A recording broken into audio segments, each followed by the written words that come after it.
Hello and welcome to this case study session on harnessing public transport for smarter asset management, brought to you by Vortex. My name is Leah Hockley, I'm the editor of Intelligent Transport, and I'm joined for this case study today by Adrian Sutton, Smart Cities Development Director at Marston Holdings, and John Vincent, Commercial Director at Vortex. Following Adrian's presentation today, both John and Adrian will be answering any questions that you may have for them. So please do make sure to use the live discussion button in the bottom right hand of your screen to submit your questions. We will do our best to get through them all at the end. I would now like to hand over to Adrian for his presentation today. Thank you, Leah, and thank you very much, everyone, for attending this session. Try to make a thought-provoking title amidst an agenda where I can see ticketing has been very high on the across the agenda across the course of today. But I'm going to talk to you about harnessing public transport for smarter asset management.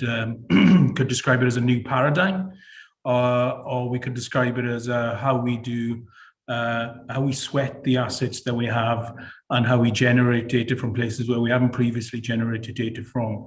So I'm the Smart Cities Development Director from Vortex. We're now part of Marston Holdings. We have a plethora and a wide portfolio of smart city offerings that go from traffic enforcement to traffic management to clean air zones, ULEDs, and this very new product from ours, which is Vortex City. So without further ado, let me sort of begin to tell you a little bit more about this product and how it can change your life, hopefully. But data, as we all know, is the new oil and has been for quite some time now. And Vortex City is a product which we've developed in the past 2 years as part of the West Midlands 5G program. And we've worked extensively with National Express and EE and BT as 5G providers as well. So what is Vortex City? Well, as you can see, we got our bus here trundling along Oxford Circus in London.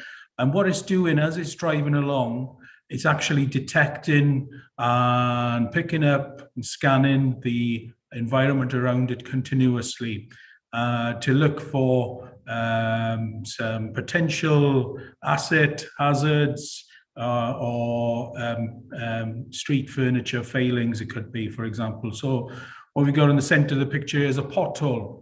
Now, currently, a pothole can take up to, I think in some cases, and one council that we were working with, I think it was as much as 27 people and as many processes behind that to actually monitor and then take some reparative action to that pothole. With Vortex City, what we can do is actually monitor that continuously from vehicles that frequent these streets every day. So your bus fleet, your public transport fleet is absolutely perfect for that. They're going up and down our streets every day of the week, multiple times, as we all know. There's probably a bus passing this every 5 to 10 minutes. Okay, and the same will be true across all streets across many of our towns and cities in the UK. So this product has a very strong social value and decarbonisation element because we're providing a means to harness that public transport for smarter asset management by utilising the vehicles that frequent our streets every day. And in doing so, we'll send real-time alert and notification. So we're not just going to tell you there's a pothole in the middle of the street. We're going to use that bus to tell you there's a pothole in the middle of that street. And at the current rate of degradation, you're going to need to fix it within X amount of time. And it's going to cost you X amount of pounds. And that's the actionable insights and intelligence which we deserve and can get from utilising our public transport and 5G and 4G networks in order to send this information to the right people and therefore do more with less and create not only a financially sustainable way in which to address this remote condition monitoring challenge, which I hope a lot of you on this call, and that's why you've chosen to come into this call, may have and may experience. So it's very much described by us as a data on demand service. Currently, you would have either manual intervention for such a condition monitoring problem, or you will be commissioning quite expensive and high cost and high sort of intervention instrumentation to drive around and or use clipboards, as is often the case, to actually identify, measure, and monitor these positions. Okay, but it's not only about potholes. We've got several other things on here. So we could be detecting the street furniture, condition of street furniture, road markings, etc. But all of this gives us a dynamic urban database, and we can return to that any day of the year, rather than actually having a specific service commission to say, can you go around and see what condition my signs are, what condition my road markings are. All right, we're not sending specific people out. We're not creating specific and needless car journeys. We're utilizing the vehicles that frequent our streets every day of the week, and public transport is the perfect fit for doing that. The device is fitted to the back of the bus. You can see it's a retrofit. And it can be retrofitted very easily to your existing fleet. You can see there, that's at the rear of the bus. It's got special glass that allows it to be safeguarded from the conditions, and moreover to make it very highly weather resistant, and even allows it to go through the bus wash at the end of the day to keep this bus smart and clean. Versatility that we can drive out from Vortex City is quite extensive. And we try to categorize them into sort of three broad structures, or three broad areas here rather. One is around road service defects and features. And the use cases that we see in there and have developed and worked the product to contains road markings, i.e. road markings of the right condition. Potholes, I've spoken quite a bit around that. Spillages, and it could be after storms that we've got excess water in places and culverts may need addressing. We've got a build-up of leaves or wherever it be. But what we're doing is we're picking that up from vehicles that are already frequenting those streets and sending those alerts and notifications to the people that need to have them. So that's actionable insights intelligence from the get-go, down the wire to a desktop. And then speed bumps, are they worn? Are they still of a good condition? We can monitor all that over time and again, make data-driven interventions as opposed to making needless analog journeys or interventions of monitoring. So this is about really being as effective as we possibly can. And then that theme pretty much follows on as we step through these broad categories. So road structures and assets, medium strip, curb upstands. Lots of these are very, they're statutory or regulatory requirements or legislative requirements you will have. So the curb upstand has to be a particular height. As your bus is driving along, it can be monitoring for this. So this is all value add from a service which is being deployed every day of the week, all right? And then the same will apply to any road workings or reflectors or bollards that may be placed. Are they in the right place? Do they need someone to visit them to readdress them? Okay. And again, we're not reliant on people going out needlessly. We're taking data-driven interventions. And we're not reliant on someone checking CCTV camera as well. We're actually using the bus that's driving along to actually notify us where there are any potential hazards that need some attention. And then third sort of block of areas, then use cases, is curbside assets and objects. So these could be lamp columns, road signs, traffic lights, trees, and vegetation. Is our vegetation now becoming a problem? Is it overgrowing? And then can we use that to actually determine what the maintenance program should be, as opposed to, in lots of cases, we have maintenance programs which would be decades old and would be run on a specific time because that's when we've always done it. So this is about a new paradigm, a new way of doing it, and doing more with less, but actually sweating that public transport asset, which is going up and down nigh on every street in our towns and cities. Okay, same with traffic lights. You know, these can quite easily get hit by high-sided vehicles, whatever. Are they in the right condition, or do we need some kind of intervention?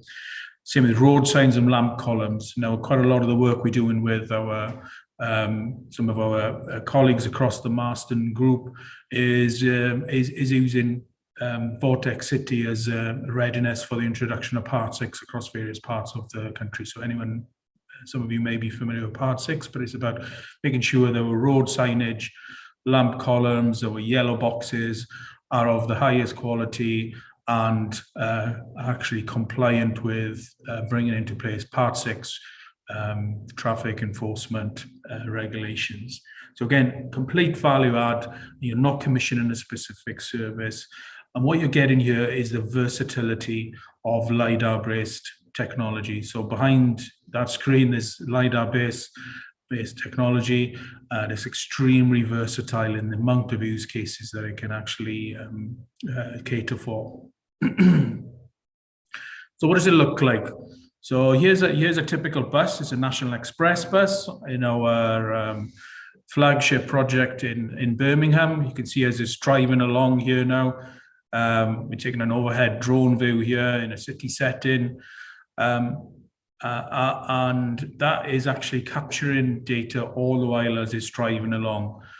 Okay, but what does that data actually look like? Okay, so let me give you a bit of an example and perhaps bring to life some of those use cases which touched on the previous slide as well. Okay, so what we see in here now is actually 3D point cloud data. So it's 3D representation. So from that device at the back of the bus, this is actually probably about 25% of the data that's been recovered and that we're pushing down the pipe. But actually, our AI and machine learning is that extensive and that matured that as we're driving along, what we're actually seeing is what looks like a bit of a hazy sort of pixelated mess to us, but actually our AI and machine learning is able to detect that as a potential parking violation. So should that van be there? And, you know, this could be used alongside other technologies and services, say ANPR cameras. We can actually determine whether that vehicle should be there, shouldn't be there, and actually if we then need to actually make some kind of enforcement intervention as well. And then moving along, what we picked up here is actually the curb upstand.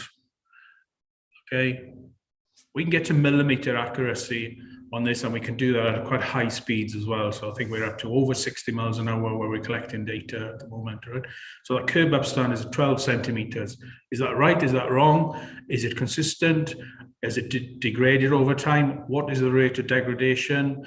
When would we need to make an intervention? All that can be factored in, can be configured from Vortex City and can be presented to the right people as alerts and notifications that they can act upon.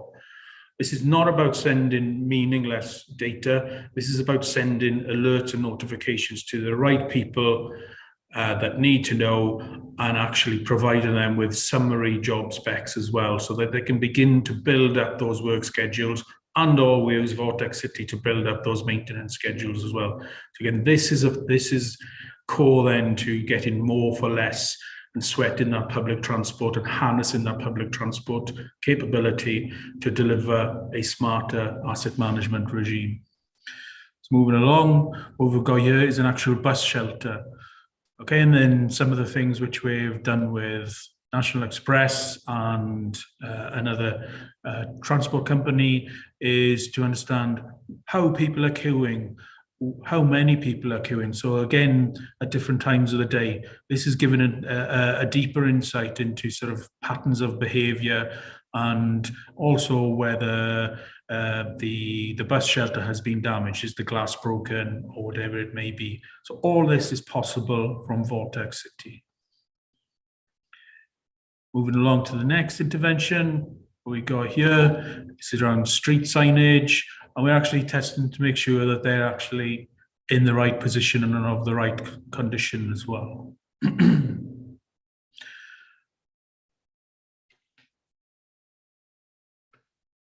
just sorry, move my camera a little bit.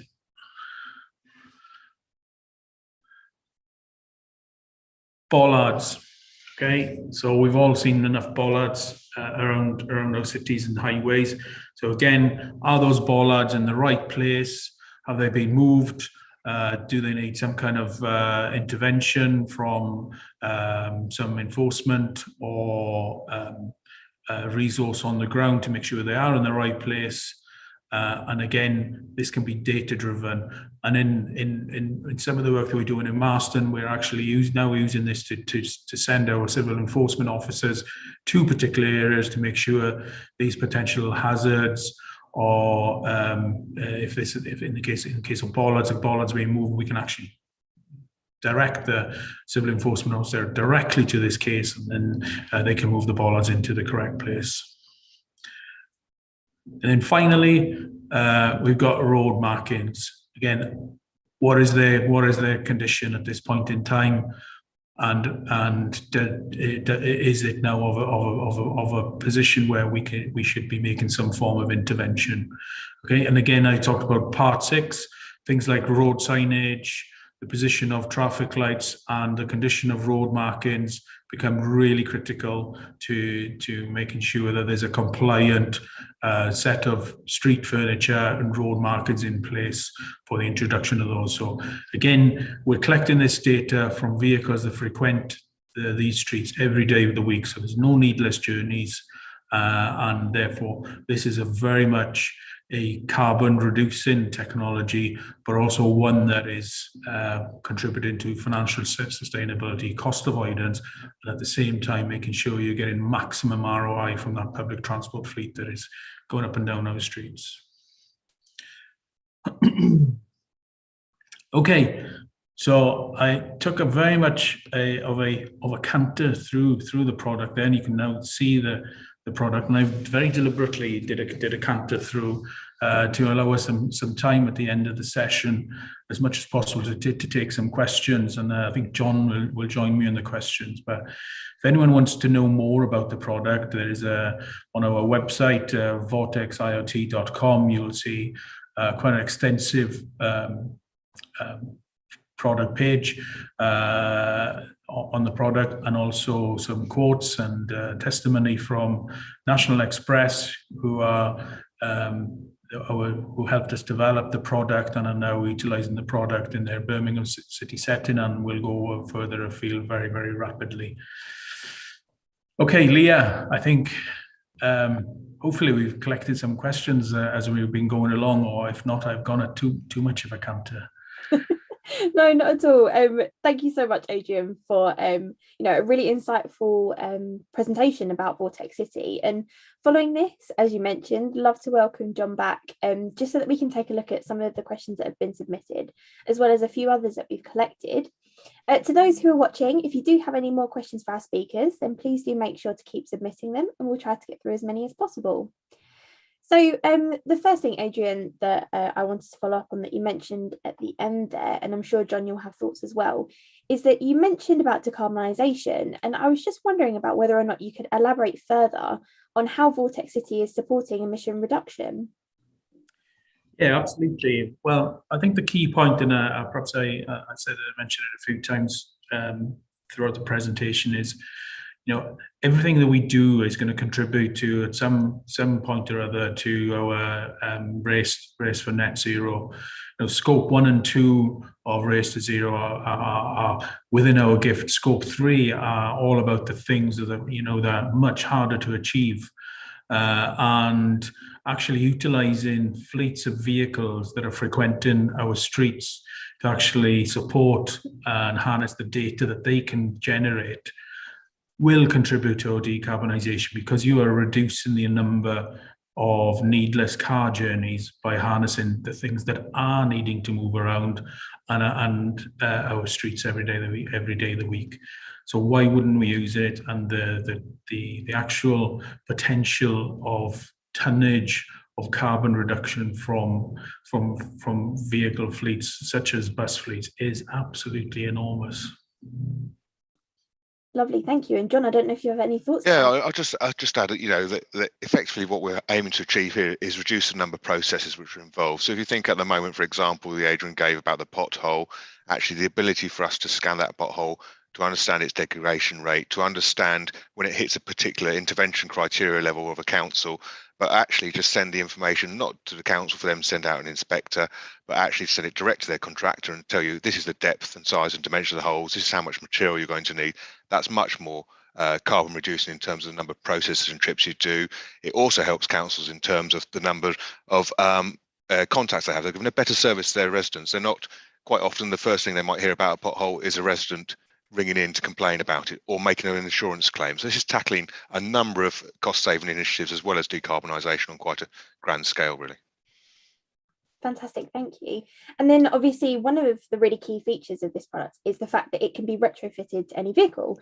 And with regards to this, can you see a future scenario where this becomes the standard for OEMs when delivering these new vehicles?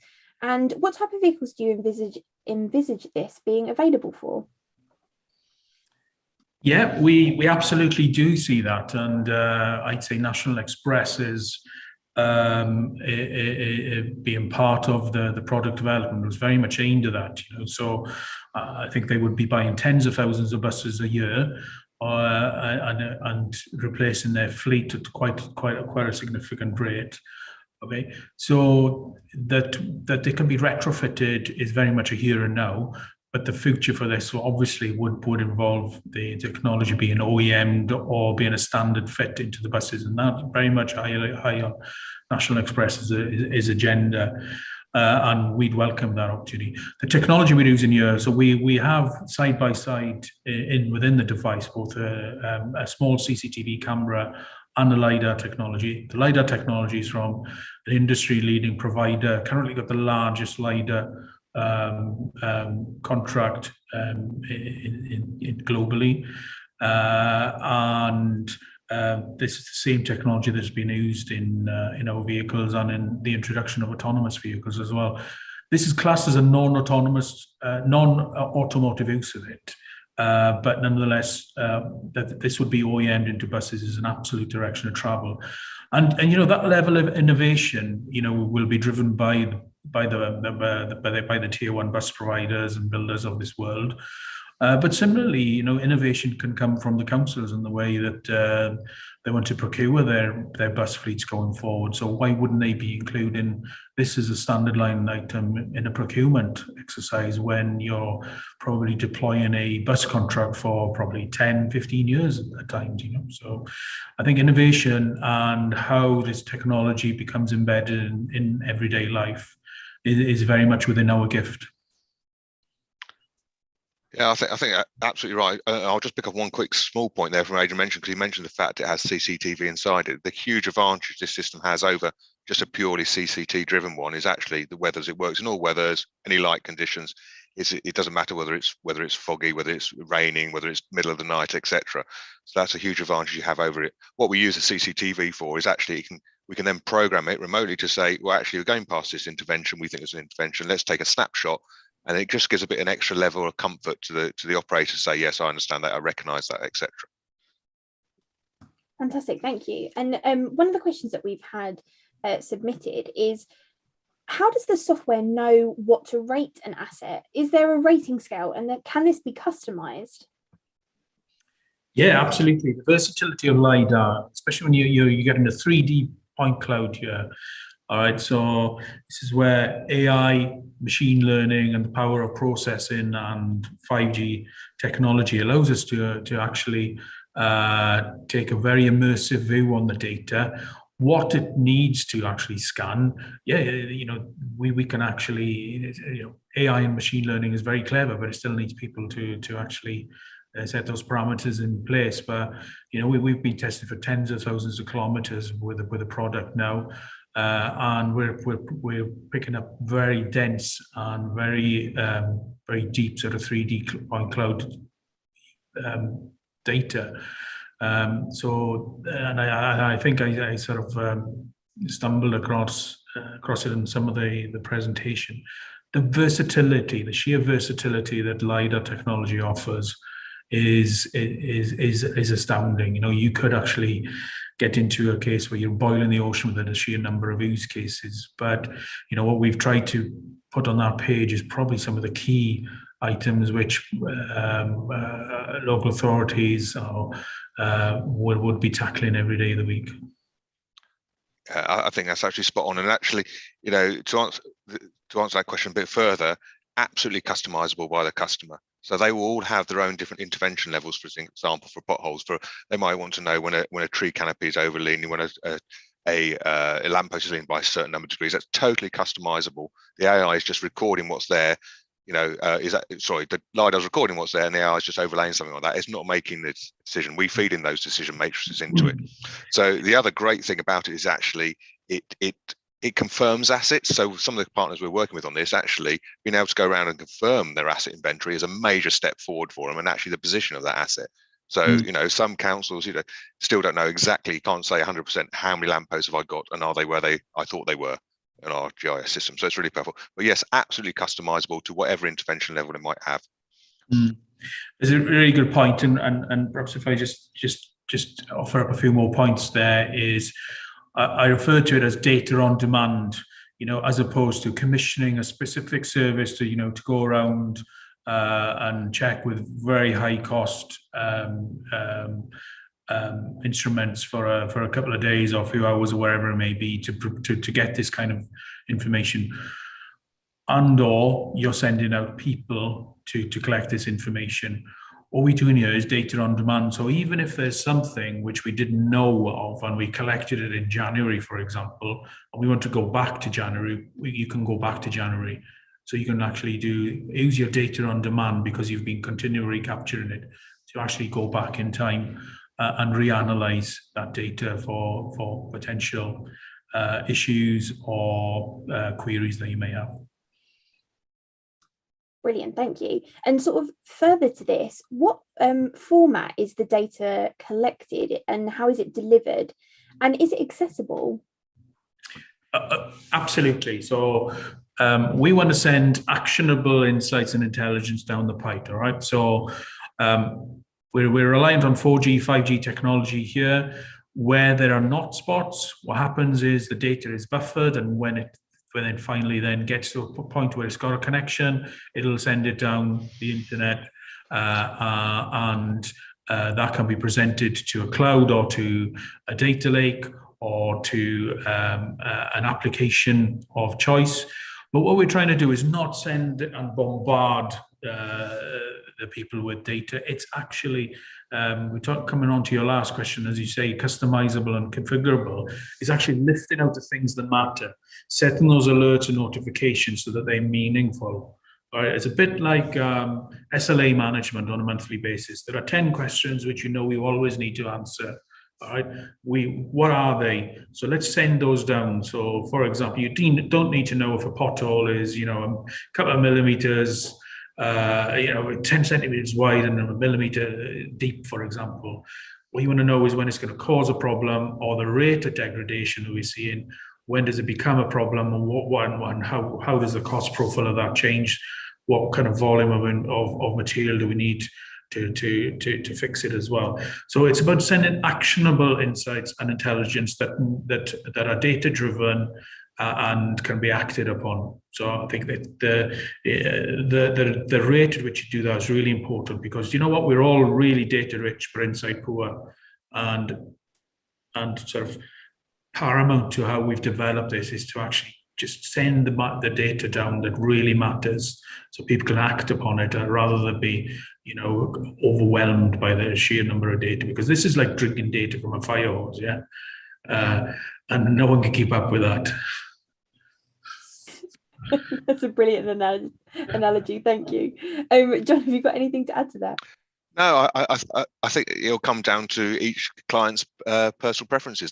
Some might want to have the data themselves and feed it into, you know, a GIS system or anything like that. Others might say, actually, all I want you to do is when you meet this intervention level, I want you to send a text directly to my contractor who's going to give them their job sheet for the day, for example. So there's quite a range of how you can do it, and that's the versatility of the system. You can basically match it to the customer's requirements of how they want to receive those notifications. Brilliant, thank you. And then a final question that we have from the audience is about integration of Vortex City. So has sort of integration further to vehicles been considered, such as into highway maintenance, for example? Yeah, absolutely. So National Highways were actually a project partner on the product development, and it very much fits into their digital strategy. And we've touched on your harness in the public fleet, municipal vehicles of any shape or form, of vehicles that are frequenting our streets and highways. They all come under the banner of an accessible form of vehicle that can be harnessed to provide this level of data as well. So refuse vehicles, for example, are very much sort of aligned to being a great source of data for smart asset management. The other thing, it can be any sort of thing. So I was thinking also, possibly trams. It can also be used on buses and for trams to record improved safety, to record near misses, for example, between cyclists and pedestrians, etc. So there's another user case there for it. But yeah, any vehicle which is frequenting an area, whether it be private or a private fleet or a public service fleet, is fair game for having this technology fitted to it. So further to that, I suppose a good way to sort of close the case study today is just to ask you both, what does the future look like for Vortex City, and what benefits do you see it delivering sort of 5-10 years into the future? Well, over and above the decarbonisation that we've mentioned, which I think is vast and is obviously critical and key to all of us, I think the financial sustainability through cost avoidance, new ways of working, utilising our technology, utilising the connectivity in our ever smarter streets, this will become mainstream.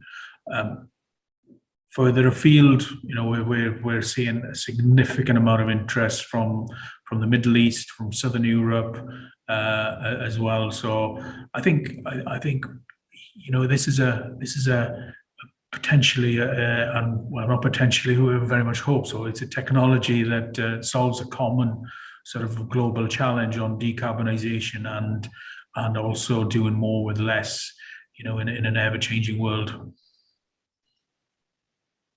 Brilliant, thank you. And John, any final thoughts from you? No, really, for me, it's just it's a massive opportunity to utilise assets which are roaming our streets, at very little extra cost. It's absolutely shameful that we're not using the assets to do more than one job at a time. This is what it's all about. So yeah, other than decarbonisation process driven, this will be the de facto way to manage assets and to monitor assets in the environment. So.